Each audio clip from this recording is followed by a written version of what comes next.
Hi hello and welcome to my channel my dear children. और आज मैं आपके लिए लेके आई हूँ explanation video of the poem Beethoven from a book Rhapsody. तो ये जो पोएम है किसके बारे में है, तो ये पोएम सबसे पहले लिखा है एक कैनेडियन पोएट जिसका नाम है शेन कोजन ने। और ये जो पोएम है वो बात कर रहा है एक फेमस कंपोज़र जिनका नाम है Ludwig van Beethoven. Okay, Ludwig van Beethoven उनका नाम है, बहुत ही फेमस कंपोज़र है। ये पोएम जो है उनके लाइफ और उनके स्ट्रगल्स के बारे में बात कर रहा है। ठीक है, काइंड ऑफ आप कह सकते हो बायोग्राफी, दो it's not a biography but kind of biography आप इसको कह सकते हो।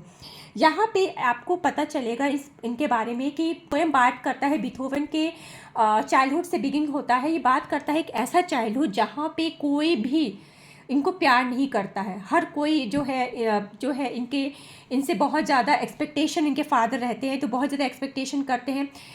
कोई मर्सी इनके तरफ कोई नहीं दिखाता है। लेकिन और जब ये बात आगे चलते हैं, ऐसा होता है इनकी लाइफ में कि एक ऐसा फेस आता है जब फेट भी, यानी कि जब किस्मत भी इनके साथ खेल जाए, और ऐसा दिन आता है जब इनकी जो हियरिंग एबिलिटी है वो पूरी तरह से ख़त्म हो जाती है, वो सुन नहीं सकते बिल्कुल भी। And he was a famous composer, वो कंपोज़र थे। आप सोचिए कि एक इंसान जिसके लिए म्यूज़िक ही सब कुछ है, and if is not able to hear anything, how will he continue with his passion, but he does. ठीक है, एंड ही डिड दैट। ठीक है, उन्होंने ऐसा किया। कैसे किया उन्होंने? Because he had a passion for music, उनको म्यूजिक के प्रति पैशन था, so he was able to do that. और यहाँ पे आपको पता चलेगा एक बहुत ही इम्पॉर्टेंट थीम यहाँ पे उभर के आती है कि अगर आप किसी चीज़ के लिए डिटरमिन्ड हो कि हाँ मुझे ये काम करना है, ठीक है, तो वो चीज़ जो है आपको मिल ही जाती है, आप उस चीज़ को आसानी से पा लेते हो। ठीक है, तो this poem talks about resilience, determination and the pursuit of excellence despite overwhelming obstacles। उनकी लाइफ में बहुत सारे ऑब्स्टिकल्स होने के बावजूद भी किस तरह से वो अपने आप को उभार के लाते हैं, ये पोएम इसके बारे में बात करता है। तो जैसे जैसे हम पढ़ेंगे मैं सारी चीज़ों को एकदम आपको अच्छे से एक्सप्लेन करने की कोशिश करूँगी।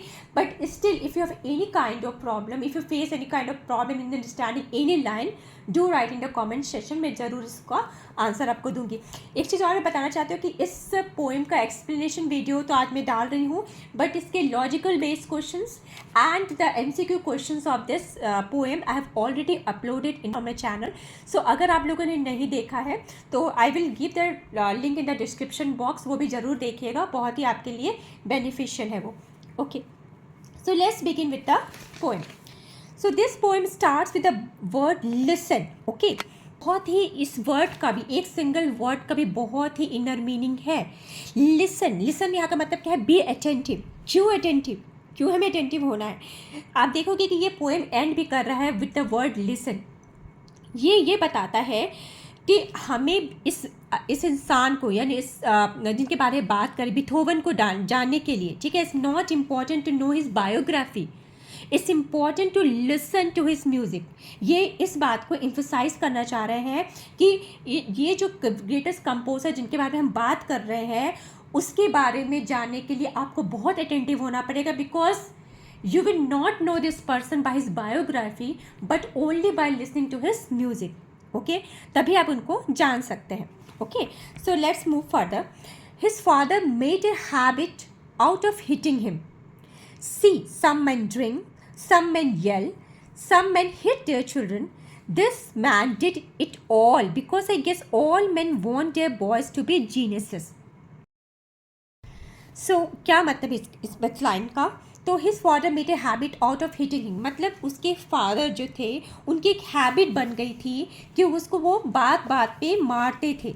ठीक है, तो वो ये बोलते हैं, यहाँ पे वो बोलना चाह रहा है क्यों मारते थे इसके बारे में हम बात करते हैं। सी सम मैन ड्रिंक, कुछ लोग जो है बहुत ज़्यादा पीते हैं। अपना क्यों पीते हैं? अपना फ्रस्ट्रेशन निकालने की। जब बहुत ज़्यादा फ्रस्ट्रेट हो जाते हैं कुछ लोग तो क्या करते हैं? बहुत ज़्यादा पीते हैं। ठीक है, कुछ लोग बहुत ज़्यादा शाउट करते हैं, येल मीन्स शाउट, कुछ लोग बहुत ज़्यादा शाउट करते हैं। कुछ जो लोग होते हैं वो अपने बच्चों को मारते हैं। ठीक है, और ये जो इसके फादर हैं ये सारी चीज़ें करते थे। ठीक है, अपने फ्रस्ट्रेशन को निकालने के लिए सारी चीज़ें करते थे। लेकिन यहाँ से फ्रस्ट्रेशन की बात नहीं, ये क्यों करते थे, ये कहते हैं कि ये चीज़ें ये इसलिए करते थे शायद क्योंकि सभी जो पेरेंट्स हैं वो चाहते हैं कि वो अपने बच्चे को जीनियस बनाए। सभी पेरेंट्स चाहते हैं कि उनका बच्चा जो है आउटस्टैंडिंग बने, ठीक है। तो इसीलिए इस फ्रस्ट्रेशन में वो जो है क्या कहते हैं, ये सारी चीज़ें करते हैं। ओके, सो बीथोवन, यहाँ पे ये वर्ड बीथोवन अलग से यूज़ किया गया है टू एम्फसाइज कि कितना इम्पॉर्टेंट है इनके बारे में जानना, टू नो दिस पर्सन, ठीक है। Little boy living in a house where a name means nothing, ये बच्चा उस घर में रहता था जहाँ उसके नाम की कोई वैल्यू नहीं थी, जहाँ उसकी कोई वैल्यू नहीं थी। नेम मीन्स नथिंग मतलब no value of his identity. He lived in a house where his presence was of no importance. Okay, living in a house where mercy had to be earned through each perfect note trembling. So उसको उस घर में रहने पे mercy तभी मिलती थी जब उसके परफेक्ट नोट्स लगते थे पियानो में। तो यहाँ पे ये जो हमने बात किया, इसके फादर क्यों मारते थे इतना, किस चीज़ में उसको परफेक्शन चाहिए था, उनको परफेक्शन चाहिए था उसके म्यूज़िक में। वो चाहते थे कि हमेशा उनके बेटे के परफेक्ट नोट्स निकले म्यूज़िक में, ठीक है। तो जब उसके परफेक्ट नोट्स निकलते थे म्यूज़िक में तभी उसके घर वाले जो है इस पर मर्सी दिखाते थे, अदरवाइज उनके दिल में इसके लिए कोई भी जगह नहीं थी। Okay,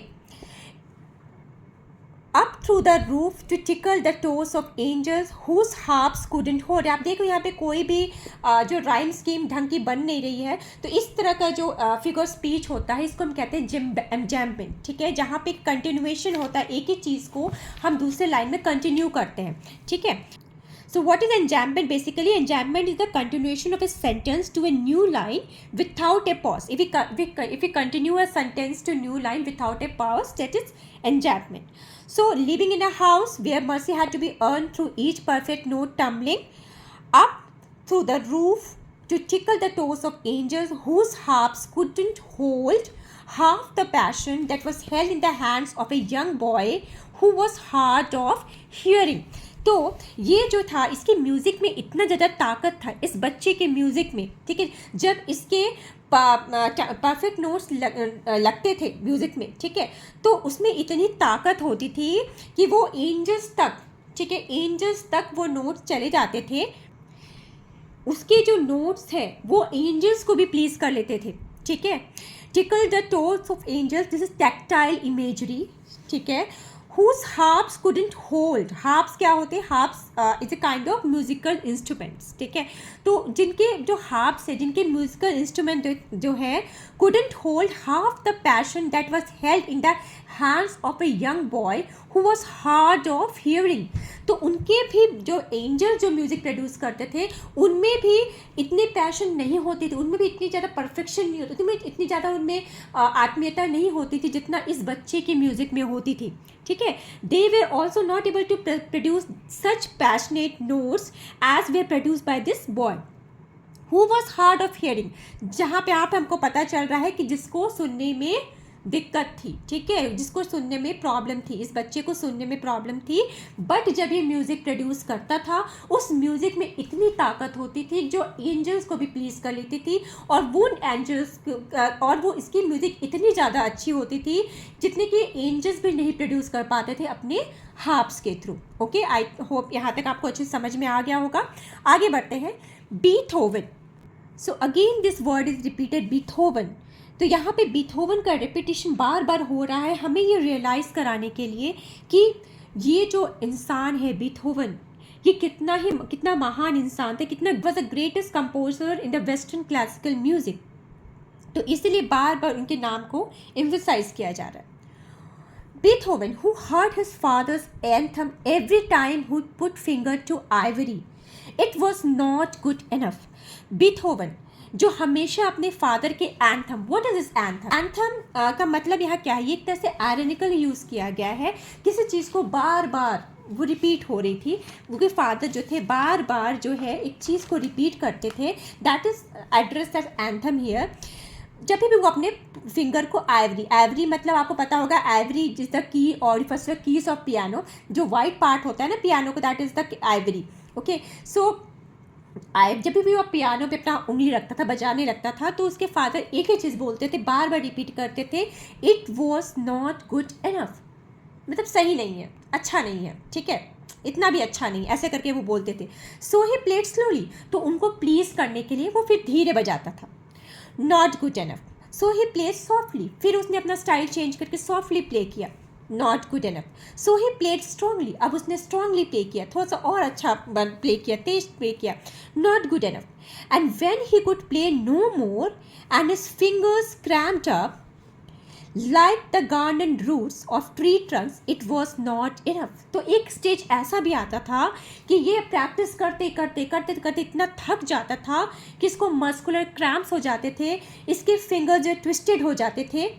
his finger cramp, that means got tired and ached, दर्द होने लगता था फिंगर्स में, ट्विस्टेड हो जाते थे। कभी कभी आप बहुत रिपीटेडली कुछ काम करते हो ना, जैसे मान लीजिए आपको होमवर्क मिलता है कभी कभी, या आप लिखने बैठते हो, तो आप 1 घंटा 2 घंटा लिखते लिखते बाद आपको लगेगा कि आपके हाथ जो स्टिफ हो गए हैं, आप बिल्कुल भी लिख नहीं पाते हो। उसी तरह से लगातार म्यूज़िक प्रैक्टिस करते करते इसको एक समय ऐसा आता था जिसके उसको मसल्स जो थे क्रैम्प हो जाते थे, लाइक द गार्डन रूट्स, जैसे कि जो पेड़ होते हैं उसके रूट जैसे ट्विस्टेड हो जाते हैं। Garden means twisted roots of the tree, उस तरीके से इसके जो फिंगर्स वो ट्विस्टेड हो जाते थे, ठीक है। ट्री टंग्स में आप देखेंगे जो ट्विस्टेड जो रूट्स होते हैं उस टाइप से इसके फिंगर्स हो जाते थे। लेकिन तब भी जवाब क्या आता था, it is not good enough. इतना प्रैक्टिस करने के बाद इतना वो कोशिश करता था कि किसी तरह से वो अपने फादर को इम्प्रेस कर सके अपनी म्यूज़िक के थ्रू, बट उसको बार बार क्या सुनने को मिलता था, नॉट गुड इनफ, नहीं सही नहीं हुआ। Okay. Beethoven, a musician without his most precious tool, his eardrums. एक म्यूजिशियन के लिए सबसे ज़्यादा प्रेशियस टूल क्या होता है, उसके ईयर ड्रम्स होते हैं। जैसे एक सिंगर होता है, ठीक है, उसका सबसे प्रेशियस टूल क्या होता है, उसकी वॉइस होती है, उसके लिए भी सुनना ज़रूरी है, और म्यूजिशियन के तो बहुत ज़्यादा ज़रूरी है। तो उसका प्रेशियस टूल उसके पास नहीं था। ही लैक्ड हिज ईयर ड्रम, यहाँ पे ईयर ड्रम का मतलब क्या है, उसकी हियरिंग एबिलिटी, उसकी हियरिंग एबिलिटी नहीं होने के बावजूद भी could no longer propound out rhythms for the symphonies playing in his mind. So वो अपनी जो इसके माइंड में जो सिम्फनीज चलते थे, जो कॉम्प्लिकेटेड म्यूजिकल टोन चलते, सिम्फनीज क्या होता है, कॉम्प्लिकेटेड म्यूजिकल पीसेस, जो वो कॉम्प्लिकेटेड म्यूजिकल पीसेस अपने माइंड में बनाता था, ओके, उसको वो खुद नहीं सुन सकता था। could no longer pound out the rhythm for the symphonies in his mind. तो वो जो सिम्फनीज के लिए रिदम नहीं बना पाता था, ठीक है, he could not produce rhythm for the symphonies playing in his mind, okay. He couldn't hear the audience clapping, audience उसके लिए क्लैप करती थी, but he was unable to hear that. Couldn't hear the people loving him, लोग उसको प्यार करते थे because of his music, but वो नहीं सुन पाता था, ठीक है, उनके अप्रिशिएशन को भी वो नहीं सुन पाता था। Couldn't hear the women in the first row whispering Beethoven. देखो यहाँ पे अब जो फर्स्ट रो की बात यहाँ क्यों कही गई जब जैसे कोई म्यूज़िकल कॉन्सर्ट होता है, कोई म्यूज़िकल इवनिंग होती है, तो आप देखेंगे कि फर्स्ट रो में कौन लोग बैठते हैं। फर्स्ट रो में वो लोग बैठते हैं जो रिच होते हैं, जो इन्फ्लुएंशियल होते हैं, जो फेमस होते हैं, यानी कि उसकी पहुंच बहुत जगह थी, उसकी पहुंच बहुत वास्ट थी। तो जो इन्फ्लुएंशियल लोग जो कि फर्स्ट रो में बैठते थे वो उसको अप्रिशिएट करते थे, उसका नाम विस्पर करते थे, बोलते थे उसके बारे में, तो वो नहीं सुन पाता था, ठीक है। As they let the music invade their nervous system like an armada marching through fiery cannonballs, detonating every molecule in their body into explosions of heavenly sensation, each note leaving track marks over every inch of that body, making them ache for one more hit. He was an addiction. So what the poet want to say here, तो यह बताना चाह रहे हैं कि Beethoven की music इतनी powerful थी, ठीक है, कि वो ऑडियंस के नर्वस सिस्टम्स में, यानी कि उनके नर्वस सिस्टम में इस तरह से वो अफेक्ट करती थी, ठीक है। जैसे कि armada, what is armada? armada is a fleet of warships, ठीक है। ये कैनन बॉल्स भी वॉर्स में यूज़ किए जाते हैं, ठीक है, जहाँ पे विस्फोट हो रहा है लेकिन वो बढ़ती जा रही है, आगे बढ़ती जा रही है, ठीक है। Detonating every molecule in their body to into explosions of heavenly sensation. यहाँ क्या कहना चाह रहा है, यहाँ कैनन बॉल्स का मतलब है जो म्यूजिकल नोट्स है। तो एक तरह एक इसकी म्यूज़िक इतनी पावरफुल थी ना कि वो जो ऑडियंस है उसके उनके पूरे सेंस ऑर्गन्स को कैप्चर कर लेती थी। ठीक है, लोग जैसे मंत्र मुग्ध जिसको कहते हैं ना हो जाते थे, और ऐसा लगता था कि ये जो म्यूज़िक है वो उनके शरीर के हर हिस्से में, उनके शरीर के हर सेल में इनफैक्ट वो जैसे कि जाके वहाँ पे जैसे म्यूजिकल एक एक्सप्लोशन होता था उनके शरीर के हर हिस्से में। जैसे कि एक एर्मेडा है जो कि कैनन बॉल्स के थ्रू मार्चिंग करते जा रही है, और जैसे कि चारों तरफ से जो ना सब बम विस्फोट हो रहे हैं। ओके, और वो जो म्यूज़िक है वो हर सेल में जो है एब्जॉर्ब हो रहा है। ठीक है, और जब वो सेल में एब्जॉर्ब होते हैं, उनके बॉडी में वो जब म्यूज़िक एब्जॉर्ब होती थी तो उनको क्या लगता था, हेवनली सेंसेशन फील होता था। ऐसा लगता था जैसे कि वो स्वर्ग में आ गए हैं। ठीक है, और वो नोट, उस म्यूज़िकल नोट्स का इतना ज़्यादा उन पे, उनके बॉडी के हर एक इंच पे इतना ज़्यादा इफेक्ट करता था कि जैसे लगता था कि उनको लगता था कि और सुनना है और सुनना है। ठीक है, वो एक तरह से एक फेस ऐसा था कि वो लोग एडिक्टेड हो जाते थे। ठीक है, उनको नशा हो जाता था, उसकी म्यूज़िक का नशा हो जाता था कि जैसे मंत्र मुग्ध होकर उसकी म्यूज़िक को सुनते थे, और उसको म्यूज़िक को वो अपने शरीर के हर एक हिस्से में फील कर सकते थे। ठीक है, उसकी म्यूज़िक में इतनी ज़्यादा पावर थी। ठीक है, तो जैसे इसकी म्यूज़िक उनके बॉडी में इंटर करती थी उनको हेवनली फीलिंग होती थी, हेवनली सेंसेशन फील होता था।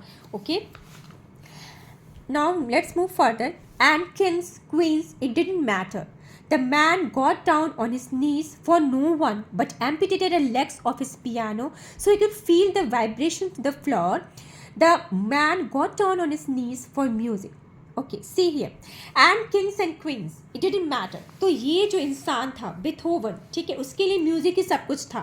ठीक है, उसको सोशल स्टैंडिंग से कोई लेना देना नहीं था कि कौन किंग है, कौन क्वीन है, कौन बड़ा नेता है, कौन क्या है, उससे उसको कोई मतलब नहीं था। It mean that he did not bow before the royalty, that is the king and queens. उनके सामने वो नहीं झुकना चाहता था या नहीं झुकने को तैयार था। ठीक है, उसके लिए सोशल स्टैंडिंग कोई मैटर नहीं रखता था, पर किसके लिए झुकने को तैयार था, वो झुकने को तैयार था अपने म्यूज़िक के लिए। ठीक है, एम्पिटेटेड, तो उसने क्या किया था कि क्योंकि वो उसकी हेयरिंग एबिलिटी बिल्कुल चली गई थी, वो सुन नहीं पा रहा था, तो बिकॉज वो सुन नहीं पा रहा था तो वो अपने पियानो को जब वो प्ले करता था तो उसके वाइब्रेशंस को फील नहीं कर पा रहा था। आपको पता है पियानो में लेग्स लगे होते हैं। ठीक है, तो लेग्स लगने की वजह से वो जब पियानो प्ले करता था तो उसके वाइब्रेशंस को फील नहीं कर पाता था। तो उसने क्या किया कि उसके लेग्स को जो है काट दिया। एम्प्यूटेटेड मीन्स कट ऑफ, उसने पियानो के लेग्स को काट दिया और जब तक कि पियानो जो है वो ज़मीन पे डायरेक्ट वो रख के बजा सके। इससे क्या होता था, जो वाइब्रेशंस क्रिएट होते थे उसको वो फील कर सकता था। ठीक है, तो यहाँ पे ये जो man got down on his knees for music, मतलब ये नहीं है कि वो बैठ के ज़मीन में प्ले करता था इसलिए कहा गया। इसका मतलब ये है कि वो म्यूज़िक के लिए कुछ भी करने को तैयार था, वो म्यूज़िक के सामने झुकने को तैयार था, पर इसलिए उन लोगों के सामने झुकने को तैयार नहीं था जिसके सामने सारी दुनिया झुकती है। किंग्स एंड क्वींस, जो रिच इन्फ्लुएंशियल लोग हैं उनके सामने सारी दुनिया झुकती है, बट ये इसके लिए म्यूज़िक से बड़ा कोई नहीं था। ये यहाँ पे बोलने के बोला गया है यहाँ पे। ठीक है, आगे बढ़ते हैं। And when the orchestra played his symphonies it was And when the orchestra played his symphonies, it was the echoes of his father's anthem repeating itself like a broken record. It was not good enough, so they played slowly. Not good enough, so they played softly. Not good enough, so they played strongly. Not good enough. देखो यहाँ पे क्या हुआ था कि इसके father का जिसने जो चाइल्डहुड में जो जितना कुछ झेला है ना, जो एब्यूसिव चाइल्डहुड इसका रहा है, जो वो चाइल्डहुड जहाँ पे he was deprived of love, kindness, appreciation, उस तरह के चाइल्डहुड को उसने झेला है। तो उसकी वजह से क्या था, इतना ज़्यादा उसके माइंड में इम्पैक्ट हो गया था कि जब ऑर्केस्ट्रा, ठीक है, when the orchestra played his music, जो सिम्फनी से बनाता था, जो म्यूज़िक के बनाता था, जब ऑर्केस्ट्रा उसको बजाता तो he was not able to satisfy himself, वो खुद में सेटिस्फाइड नहीं होता था। उसके फादर के वर्ड जो थे बार बार उसके माइंड में चलते रहते थे, ब्रोकन रिकॉर्ड की तरह। ब्रोकन रिकॉर्ड क्या होता है, बार बार एक ही चीज़ रिपीट होता है, बजता रहता है। तो लाइक वाइज इसके फादर के जो ये जो अब्यूसिव अब्यूसिव कह लो या जो भी कह लो, जो बार बार वो रिपीट करते थे, it was not good enough, तो वो बार बार उसके दिमाग में भी चलता रहता था, तो वो अपने ही म्यूजिक से प्लीज़ नहीं होता था। चाहे ऑर्केस्ट्रा स्लो बजाए, चाहे ऑर्केस्ट्रा सॉफ्ट बजाए, चाहे ऑर्केस्ट्रा स्ट्रांगली बजाए, ही was not satisfied like his father did in his childhood. So he was not satisfied. He used to say not good enough. ठीक है. So they tried to mock the man. Who are they referred to here? So they are the musicians. So they tried to mock the man, make fun of the madness by mimicking the movements, holding their bows a quarter of an inch above the strings, not making a sound. It was perfect. तो क्या होता था कि जो वहाँ के लोग थे, जो पीयर मेंबर्स थे उसके ऑर्केस्ट्रा के, वो लोग उसका मजाक उड़ाते थे। वो लोग क्या करते थे, उनको लगता था ये क्या पागलों की तरह बात करता है, क्यों पागलों के लिए बिहेव करता है, तो वो मिमिक करते। मिमिक मतलब क्या होता है, इमिटेट करते तो उसके मूवमेंट्स को। ठीक है, अब आपने देखा होगा जैसे कोई म्यूजिशियन ऑर्केस्ट्रा मतलब को जैसे आप बजाता है, कोई ऑर्केस्ट्रा प्ले होता है, तो जो मेन म्यूजिशियन है, जो म्यूजिक कंपोजर है, बेसिकली जो कंपोजर, वो खड़ा होकर अपने हैंड्स के मूवमेंट से उनको समझाते हैं कि कैसे बजाना है। ठीक है, तो उसकी जैसे जैसे उसके हैंड्स के मूवमेंट चलते थे ना, तो ये लोग क्या करते थे, इमिटेट करते थे, लेकिन जो अपने म्यूजिकल इंस्ट्रूमेंट्स को जो थे वो स्ट्रिंग से टच नहीं करते थे, ऊपर ऊपर बजाते थे। और तब वो क्या होता था कि वो उनको सुनने को मिलता था बीथोवन की तरफ से कि इट वॉज परफेक्ट, दो दे वर नॉट प्लेइंग। ठीक है, वो बजाते नहीं थे, तो उनको ऐसा लगता है कि कैसा ये पागल आदमी है कि हम बजा नहीं है तब ये परफेक्ट बोल रहा है, और हम इतनी देर से अच्छा बजाने की कोशिश कर रहे हैं, सॉफ्ट बजा रहे हैं और स्ट्रांगली बजा रहे हैं या फिर सॉफ्टली बजा रहे हैं, तो उसको समझ में नहीं आ रहा। So they we are making fun of him. ठीक है, तो अब यहाँ पे एक चीज़ और है कि ये कैसे, आप बोलोगे, आप खुद भी सोचोगे अरे ये तो कोई बात नहीं हुई कि जहाँ म्यूज़िक बज भी नहीं रहा तो उसने कैसे वो परफेक्ट बोल देता था। तो क्यों बोलता था, देखो, you see the deaf has an intimacy with silence. I have underlined this line and this line is very very very important. इससे बहुत ही important questions बन जाएंगे आपके एग्जाम्स में, तो इसको बिल्कुल ध्यान से समझिए। आप यहाँ भी कह रहा है कि देखिए डेफ जो है उनकी एक इंटीमेसी होती है साइलेंस के साथ, जैसे कि कोई ब्लाइंड पर्सन है, उसकी इंटीमेसी किससे होती है, डार्कनेस के साथ इंटीमेसी होती है, राइट। उसी तरह से जो डेफ होती है उसकी इंटीमेसी किसके साथ होती है, साइलेंस के साथ होती है। ठीक है, आप देखोगे कुछ लोग ऐसे होते हैं, अगर कुछ लोग जो स्ट्रॉन्ग विल पावर के लोग होते हैं, जो अपने वीकनेसेस को ही अपनी स्ट्रेंथ बना लेते हैं। आपने बहुत सारे एग्जाम्पल्स ऐसे सुने होंगे कि एक इंसान जो चल नहीं सकता है वो एवरेस्ट क्लाइंब कर लेता है। ठीक है, जिसके पैर नहीं है वो एवरेस्ट माउंटेन्स, बड़े बड़े माउंटेन्स क्लाइंब कर लेता है। ऐसे बहुत सारे एग्जाम्पल्स हैं जहाँ पे लोगों ने अपनी फिजिकल डिसेबिलिटी को अपना स्ट्रेंथ बनाया है। ठीक है, तो उसी तरह से ये बीथोवन जो था, उसकी जो डेफनेस थी, ठीक है, उसने उसको अपना स्ट्रेंथ बना लिया था। ओके, जो उसका एक जो डेफनेस ब्रिंग्स साइलेंस। आप जब डेफ हो तो आपको कुछ सुनाई नहीं देगा, तो इस साइलेंस को उसने अपना स्ट्रेंथ बनाया था। How did he make his strength, he make his strength like उसने इस साइलेंस का इस्तेमाल करके अपने म्यूज़िक के ओर कॉन्सेंट्रेट किया, अपने परफेक्ट म्यूज़िकल नोट्स बनाने में ये साइलेंस उसको हेल्प करता था। ठीक है, so you see the deaf have an intimacy with silence. Deaf की जो होती है वो एक इंटीमेसी होती है साइलेंस के साथ। ठीक है, because they can't hear anything, it's there in their dreams. यहाँ तक कि ड्रीम्स में भी ये रहता है। जैसे कि एक ब्लाइंड पर्सन है, उसने कभी दुनिया देखी नहीं है, तो ड्रीम्स में भी वो चीज़ें वो नहीं देख सकता है जो उसने नहीं देखी है इस दुनिया में। उसके ड्रीम्स में कुछ चीज़ें आती होंगी, but maybe not like the way we see the world. ठीक है, तो इसी तरह से जो डेफ पर्सन है उसके ड्रीम में भी साइलेंस ही रहेगी।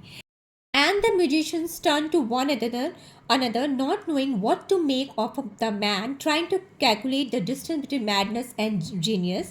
इसका मतलब क्या है, तो the musician जो थे वो puzzled हो गए थे। ठीक है, they were puzzled by Beethoven and they were unable to comprehend. वो जान नहीं पा रहे थे, they were not able to comprehend. ठीक है, they were unable to comprehend the fine line between his madness and his extraordinary genius. They were not able to understand कि ये मैन जो है बीथोवन जो है वो मैड है कि जीनियस है। Okay, realising that Beethoven's musical measurements could take you the distances reaching past the towers of Babylon, turning solar systems into symbols that crash together. So उनको फिर धीरे धीरे समझ में आने लगा, रियलाइजिंग दैट बीथोवन म्यूजिक, तब उनको धीरे धीरे समझ में आने लगा कि बीथोवन के जो म्यूजिकल कंपोजिशंस है उसमें इतना पावर है कि वो बाउंड्रीज को ट्रांसेंड कर सकता है, वो बियॉन्ड बाउंड्रीज जा सकता है, ठीक है। They can reach far beyond human imagination, वो ह्यूमन इमेजिनेशन को भी सरपास कर सकता है। टावर्स ऑफ बेबीलोन को क्यों यहाँ पे रेफर किया गया कि टावर्स ऑफ बेबीलोन इसलिए रेफर किया कि बेबीलोनियन जो थे उनका ये डिज़ायर था कि वो एक ऐसा टावर बनाए जो कि डायरेक्टली वो बहुत ऊंचा हो और वो डायरेक्ट उनका कम्युनिकेशन कराए गॉड के साथ, ठीक है। तो एक तरह से इसलिए यहाँ पे इसका रेफरेंस किया गया है कि इसके म्यूज़िक में इतना पावर था कि वो टावर्स ऑफ बेबीलोन तक भी रीच कर सकता था, ठीक है। सोलर सिस्टम, इतना पावर, ये सोलर सिस्टम्स को सिंबल्स की तरह यूज़ करके बजा सकता है, यानी सिंबल्स की तरह उसको, इसके म्यूज़िक में इतना पावर है कि सोलर सिस्टम को भी सिंबल में कन्वर्ट कर सकता है बेसिकली, जिसकी वजह से कॉमेट्स जो है आपस में कोलाइड कर देते हैं। तो Beethoven's music had a cosmic impact, जिसकी वजह से कि it can cause the collision of comets and the creation of deafening crescendos, creating crescendos that was so they shook the constellations until the stars began to fall from the skies। तो ये इतना ज़्यादा ये impact है इसके music का, that could create deafening crescendos। What is the meaning of crescendos? तो crescendo is actually a gradual increase in volume of a musical passage, ठीक है। एक म्यूजिकल पैसेज के वॉल्यूम में ग्रेजुअली जो इंक्रीज होता है दैट इज कॉल्ड क्रेसेंडो। तो इतना ये लाउड क्रेसेंडो ये क्रिएट करता था, ठीक है, जिसकी वजह से कोई कंस्टलेशंस थे, कंस्टलेशंस आप जो पैटर्न्स बनते हैं ना स्टार्स के आसमान में, ठीक है, जैसे ग्रेट बेयर है, बहुत सारे ऐसे कंस्टलेशंस आपने पढ़ा होगा ज्योग्राफी में। तो कंस्टलेशंस को भी शूक करने का पावर था और ऐसा लगता था जैसे कि ये धरती पे गिर जाएंगे, until the stars began to fall from the sky, ठीक है। तो यहाँ पे एक इमेजरी यूज़ की है, बहुत ही पावरफुल इमेजरी यहाँ पे यूज़ किया गया है, ओके। एक चीज़ और मैं बताना चाहूँगी, यहाँ पे मैंने अंडरलाइन किया है, cymbals that crash together causing comets to collide creating crescendo. The figure of speech used here is onomatopoeia. तो ओनोमैटोपिया के बारे में आप लोग जानते होंगे, it refers to the word that imitates a natural sound, ठीक है, a word that imitates a natural sound, ठीक है। तो ये सारे यहाँ पे ओनोमैटोपिया यूज़ किया गया है, ठीक है। देन आगे बढ़ते हैं। And it looked like the entire universe had begun to cry. Distance must be an illusion. The man must be a genius. तो यहाँ पे ये कहना चाह रहा है कि इसकी म्यूज़िक इतनी पावरफुल होती थी, इतनी इम्पैक्टफुल होती थी कि ऐसा लगता था कि पूरा यूनिवर्स जो है वो रो रहा है उसके लिए, मतलब रो रहा है किस लिए, इन टीयर्स, फॉर इस इन टीयर्स ऑफ हैप्पीनेस, ठीक है। इन टीयर्स ऑफ हैप्पीनेस वो यूनिवर्स भी अपनी हैप्पीनेस अपने टीयर्स के थ्रू जो है वो व्यक्त कर रहा है। एंड ऐसा लगता था कि तो लोगों को समझ में आया कि डिस्टेंस एक इल्यूशन है, इसके म्यूज़िक में डिस्टेंस कोई मैटर नहीं करता, इसका म्यूज़िक स्पेस तक रीच कर सकता है, इसका म्यूज़िक यूनिवर्स के हर कोने में जा सकता है, ठीक है। इसका मतलब कि ये मैन जो है मैड नहीं है, ये मैन एक जीनियस है, ठीक। So Beethoven, the poet once again emphasizes Beethoven's name, highlighting his significance and impact, okay? His thoughts moving at a speed of sound, transforming emotions into music। तो उसके जो thoughts थे वो इतने ज़्यादा स्विफ्टनेस थे उसके thoughts में कि वो साउंड से भी ज़्यादा, ठीक है, तेज दौड़ सकते थे उसके थॉट्स, ठीक है। जो और उनमें ये पावर था कि वो जो है अपने वो उसमें ये पावर था कि अपने इमोशंस को वो पूरी तरह से म्यूज़िक में ट्रांसफॉर्म कर सकता था, ठीक है। He had the power to transform his emotions into music. सारे उसके इमोशंस, सारे उसके जो थॉट्स हैं वो उसके म्यूज़िक के थ्रू रिफ्लेक्ट होते थे, ठीक है। सो through his composition, Beethoven had the ability to translate and convey deep emotions into musical form. And for a moment, it was like joy was a tangible thing, like you could touch it। और एक second के लिए ऐसा लगता था कि Joy यानी कि जो खुशी है वो एक टैंजिबल थिंग है। Tangible means that can be touch, जिसको हम छू सकते हैं। जॉय को तो हम फील कर सकते हैं ना, छू तो नहीं सकते, पर एक सेकेंड के लिए उसके म्यूजिक को सुन के ऐसा लगता है जैसे कि हम उस जॉय को छू सकते हैं, we can touch the joy, ठीक है। So like you could touch it, like for the first time we could watch love and hate dance together in a waltz of such precision and beauty that we finally understood that history wasn't important to know the man. All we ever had to do was listen. See, उसकी जो music थी उसका ऐसा impact था कि लोगों को ऐसा लगता था कि they could see love and hate dance together in a walls. What is walls? Walls is a kind of dance. ठीक है, ऐसा लगता था कि वो बहुत इसकी जो म्यूज़िक को सुन के कि लव और हेट, प्यार और नफरत, ठीक है, साथ में चल रहा है, फ्लो कर रहा है. ठीक है, और इतनी प्रेसिशन और ब्यूटी के साथ ये चीज़ें होती थी कि हमें ये सुन के पता चलता है कि एक इंसान, इस इंसान के बारे में, पार्टिकुलरली इस इंसान के बारे में जानने के लिए हमें इसके हिस्ट्री को जानने की ज़रूरत ही नहीं है.